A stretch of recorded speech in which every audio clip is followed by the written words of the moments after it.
Ses dimensions sont équivalentes à 4 terrains de football. Pour la première fois en Afrique de l'Ouest, s'est amarré un des plus importants porte-containers au monde. Et c'est dans le port autonome de Lomé que le MSC d'Ileta a pu être accueilli. Une fierté pour les autorités togolaises.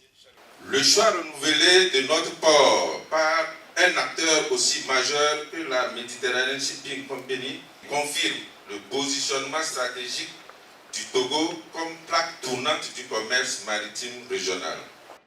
En 2024, plus de 30 millions de tonnes de marchandises ont transité par le port de Lomé, soit 3 fois plus qu'il y a 10 ans. Parmi elles, près de 5 millions prennent la direction du Burkina Faso, puis du Mali et du Niger, qui forment aujourd'hui l'Alliance des États du Sahel.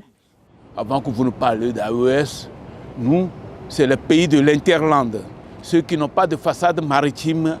Et depuis la création de ce port, le Togo s'est positionné comme leur bras droit, leur bras de mer.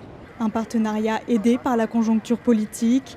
Fin 2024, ses voisins sahéliens enclavés ont quitté la CEDEAO, se fermant plusieurs débouchés maritimes concurrents de Lomé. Le Togo reste le partenaire économique privilégié dans la mesure où il fait partie de ces pays qui ont, d'une façon ou d'une autre, soutenu les pays membres de l'AES quand ils étaient en difficulté avec la CEDEAO. Quand vous prenez aujourd'hui tous les pays de l'espace CEDEAO, s'il y a un pays où on a l'assurance que les élections ne vont rien changer et maintenir le statu quo, c'est bien évidemment le Togo. Si d'autres pays, comme le Ghana ou le Maroc, proposent aussi un couloir maritime, le Togo est déjà allé plus loin grâce à l'exonération de taxes, la facilitation des démarches et l'interconnexion des systèmes douaniers.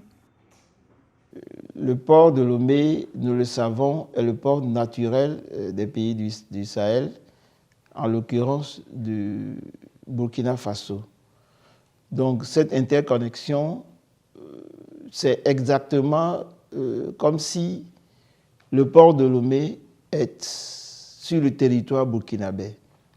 Mais si le transit continue d'augmenter en 2025, les camions qui partent du port pour atteindre Niamey en traversant le Burkina Faso et le Mali font face à d'autres difficultés comme l'état des routes et la menace terroriste.